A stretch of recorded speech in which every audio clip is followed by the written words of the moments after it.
ಸಿಂಹರಾಶಿ ಆಹಾರ, ಆಟ, ಪಾಠ ನಿಮ್ಮ ಒಂದು ಈ ದಿವಸದ ಚಟುವಟಿಕೆ ತುಂಬ ಉತ್ತಮವಾಗಿರತಕ್ಕಂಥದ್ದು. ದಿನವನ್ನು ಹಾಳು ಮಾಡಿಕೊಳ್ಳದಲೇ ಆ ವಿಚಾರದಲ್ಲಿ ನೀವು ಮುಂದುವರೆದು ಅದರಿಂದ ಸಿಗ್ತಕ್ಕಂತಹ ಆತ್ಮಾನಂದವನ್ನು ಪಡ್ಕೊಳ್ಳಿ ಅಂತಕ್ಕಂಥದ್ದು. ಮಾನಸಿಕ, ಆರ್ಥಿಕ ಈ ಶಕ್ತಿ ಸಮಾಜದಲ್ಲಿ ಹೆಚ್ಚಾಗಿ ನಿಮಗೆ ಸಿಗ್ತಕ್ಕಂಥದ್ದಾಗುತ್ತೆ. ಮಾನಸಿಕವಾಗಿ ಉತ್ತಮವಾದಂತಹ ಒಂದು ಧೈರ್ಯ, ಆತ್ಮಸ್ಥೈರ್ಯ ನಿಮಗೆ ಬರತಕ್ಕಂಥದ್ದು. ಬೇರೆಯವರ ಭೇಟಿಯೂ ಕೂಡ ಉತ್ತಮವಾದಂತಹ ಫಲವನ್ನು ಕೊಡುತ್ತೆ. ಯಾರನ್ನ ನೀವು ಸಂಪರ್ಕ ಮಾಡ್ತೀರಿ ಅವರಿಂದಲೂ ಕೂಡ ಉತ್ತಮವಾದಂತಹ ಒಂದು ಅನುಕೂಲ, ಅವಕಾಶಗಳು ನಿಮಗೆ ಮತ್ತೆ ಮತ್ತೆ ಸಿಕ್ಕುವ ಹಾಗೆ ಮಾತುಕತೆಗಳು ನಡಿಬಹುದು. ಅವರ ಸಂಪರ್ಕದಿಂದ ಆಗ್ತಕ್ಕಂತಹ ಅನುಕೂಲಗಳು ನಿಮಗೆ ಸ್ಪಷ್ಟ ಆಗ್ತಾ ಹೋಗ್ತಕ್ಕಂಥದ್ದು. ಹಳೆಯ ಸಮಸ್ಯೆಗಳು ಏನೇ ಇದ್ದರೂ ಕೂಡ ಅದು ಇತ್ಯರ್ಥವಾಗ್ತಕ್ಕಂತಹ ಯಾವುದೋ ಒಂದು ಸೂಚನೆ ಅಥವಾ ಅದಕ್ಕೆ ಪೂರಕವಾದಂತಹ ಯಾವುದೋ ಒಂದು ಬೆಂಬಲ ನಿಮಗೆ ಸಿಕ್ಕುವ ಹಾಗಾಗುತ್ತೆ. ನಿಮ್ಮ ತಾರ್ಕಿಕವಾದಂತಹ ನಿಲುವು ಏನಿದೆ ಅದಕ್ಕೆ ಜಯವಾಗುತ್ತೆ. ಅಂದರೆ ತರ್ಕಬದ್ಧವಾಗಿ, ಕಾನೂನಾತ್ಮಕವಾಗಿ ಇದೇ ಸರಿ ಅಂತ ಹೇಳ್ತಕ್ಕಂಥದ್ದಿದೆಯಲ್ಲ, ಆ ವಿಚಾರಕ್ಕೆ ಜಯ ಸಿಕ್ಕುವಂಥದ್ದು. ಹಣದ ಖರ್ಚು ಸ್ವಲ್ಪ ಬೇಸರವನ್ನುಂಟು ಮಾಡುತ್ತೆ. ಕೆಲವು ಕೆಲಸಗಳು ಆಗಬೇಕು ಅಂತಂದರೆ ಹಣ ಕೈ ಬಿಡತಕ್ಕಂಥದ್ದು ಸಹಜವಾಗಿರ್ತಕ್ಕಂಥದ್ದು. ಅದರಿಂದ ಬೇಸರವೂ ಕೂಡ ಇರುವಂಥದ್ದು. ನ್ಯಾಯಾಲಯದ ವಿಚಾರದಲ್ಲಿ, ಕಾನೂನಾತ್ಮಕವಾದಂತಹ ಹೋರಾಟದಲ್ಲಿ ನಿಮಗೆ ಸ್ವಲ್ಪ ಮಟ್ಟಿಗೆ ಸಮಾಧಾನ ಸಿಕ್ಕತ್ತೆ. ನಾನು ಅಂದುಕೊಂಡಂತಹ ಕೆಲಸ ಸರಿಯಾದಂತಹ ರೀತಿಯಲ್ಲಿ ಸಾಗ್ತಾ ಇದೆ ಅನ್ನುವಂತಹ ಒಂದು ಸಮಾಧಾನ ನಿಮ್ಮದಾಗ್ತಕ್ಕಂಥದ್ದು. ಈಶ್ವರನನ್ನು ವಿಶೇಷವಾಗಿ ಪ್ರಾರ್ಥನೆ ಮಾಡಿ. ಶುಭವಾಗಿ. ಕನ್ಯಾ ರಾಶಿ ದಾಂಪತ್ಯದಲ್ಲಿ ಪರಸ್ಪರವಾಗಿ ಹೊಂದಾಣಿಕೆ, ಗಂಡ ಹೆಂಡತಿಯರ ಮಧ್ಯದಲ್ಲಿ ಪರಸ್ಪರವಾಗಿ ಹೊಗಳಿಕೊಳ್ತಕ್ಕಂಥದ್ದು, ಒಬ್ಬರನ್ನೊಬ್ಬರು ಮೆಚ್ಚಿಕೊಳ್ತಕ್ಕಂಥದ್ದು, ಒಬ್ಬರಿಗೊಬ್ಬರು ಸಹಕರಿಸ್ತಕ್ಕಂಥದ್ದು ಈ ದಿವಸದಲ್ಲಿ ವಿಶೇಷವಾಗಿ ಕಾಣುವಂಥದ್ದಾಗಿದೆ. ಧನಾತ್ಮಕವಾಗಿ ಆತ್ಮವಿಶ್ವಾಸ ಹೆಚ್ಚಾಗ್ತಕ್ಕಂಥದ್ದು. ಹಣಕಾಸಿನ ವಿಚಾರದಲ್ಲಿ ಹಾಗೆ ಎಲ್ಲ ಕೆಲಸಗಳ ವಿಚಾರದಲ್ಲಿ ನಿಮಗೆ ಒಂದು ಆತ್ಮವಿಶ್ವಾಸ ಅಂತಕ್ಕಂಥದ್ದು ವೈಯಕ್ತಿಕವಾಗಿ ಬೆಳೀತಾ ಹೋಗುವಂಥದ್ದಾಗಿದೆ. ಸ್ನೇಹಿತರಿಂದ ಮಾತ್ರ ಬೇಸರವಾಗುತ್ತೆ. ಸ್ನೇಹಿತರ ನಡವಳಿಕೆ, ಅವರು ಆಡ್ತಕ್ಕಂತಹ ಕುಹಕದ ಮಾತು ನಿಮಗೆ ತುಂಬ ನೋವನ್ನು ಉಂಟು ಮಾಡ್ತಕ್ಕಂಥದ್ದು.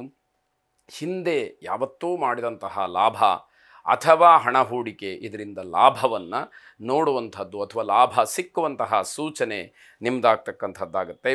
ಸಕಾಲಕ್ಕೆ ನಿಮ್ಮ ಕೆಲಸಗಳಾಗುತ್ತೆ. ಯಾವ ಸಮಯದಲ್ಲಿ ಯಾವ ಕೆಲಸವನ್ನು ಮಾಡಿ ಮುಗಿಸಬೇಕಾಗಿರುತ್ತೋ ಆ ಸಮಯಕ್ಕೆ ಕೆಲಸಗಳು ಆಗ್ತಕ್ಕಂಥದ್ದು. ಇದು ಸ್ವಾಭಾವಿಕವಾಗಿ ಅತಿಯಾದಂತಹ ಸಂತೋಷವನ್ನು ಕೊಡ್ತಕ್ಕಂಥದ್ದಾಗುತ್ತೆ. ಕುಟುಂಬದಲ್ಲಿ ಒಟ್ಟಾರೆ ಸಂತೋಷದ ವಾತಾವರಣ ಇರುತ್ತೆ. ಅದನ್ನು ಯಾವುದೇ ಕಾರಣಕ್ಕೂ ಹಾಳು ಮಾಡಿಕೊಳ್ಬೇಡಿ. ದಿನವನ್ನು ಬಹಳ ಸಂತೋಷದಿಂದ ಸ್ವೀಕಾರ ಮಾಡಿ, ಒಳ್ಳೆಯ ಕಾರ್ಯಕ್ಕೆ ವಿನಿಯೋಗ ಮಾಡಿ, ಸಂತೃಪ್ತಿಯನ್ನು ಹೊಂದಿ ಅಂತಕ್ಕಂಥದ್ದು. ಇಷ್ಟದೇವತಾ ಪ್ರಾರ್ಥನೆಯನ್ನು ಮಾಡಿ. ಶುಭವಾಗಿ. ತುಲಾರಾಶಿ ವಿದ್ಯಾರ್ಥಿಗಳಿಗೆ ಮನಸ್ಸು ಬೇರೆ ಬೇರೆ ಕಡೆ ಹೋಗ್ತಕ್ಕಂಥದ್ದು. ಮನಸ್ಸನ್ನು ಕೇಂದ್ರೀಕರಣ ಮಾಡಿ ಅಭ್ಯಾಸ ಮಾಡಬೇಕು, ಓದಬೇಕು ಅನ್ನುವಂಥದ್ದು ಮನಸ್ಸಿಗೆ ಬರೋದೇ ಇಲ್ಲ.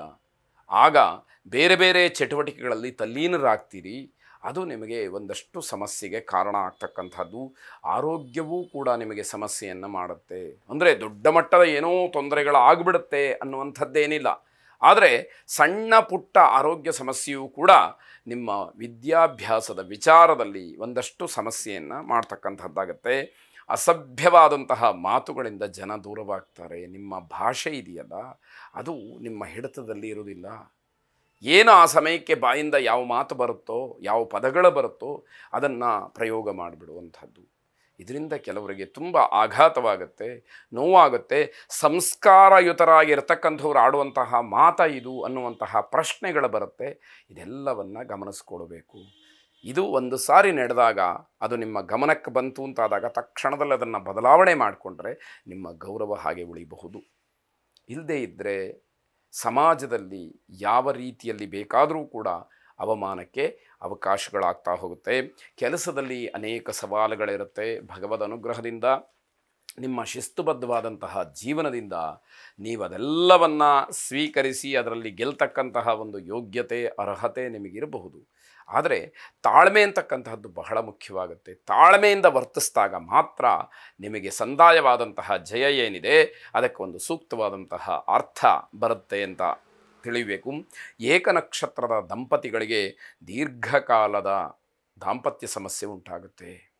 ಗಂಡ ಹೆಂಡತಿಯರ ಮಧ್ಯದಲ್ಲಿ ಬಿಡಿಸಲಾರದಂತಹ ಸಮಸ್ಯೆಗಳು ಉಂಟಾಗುವಂತಹ ಸಾಧ್ಯತೆ. ಅದಕ್ಕೆ ಶಾಸ್ತ್ರ ಹೇಳೋದು ಒಂದೇ ನಕ್ಷತ್ರ ಒಂದೇ ರಾಶಿಯವರು ಮದುವೆಯನ್ನು ಮಾಡಿಕೊಳ್ಳಬೇಡಿ ಅನ್ನುವಂಥದ್ದು.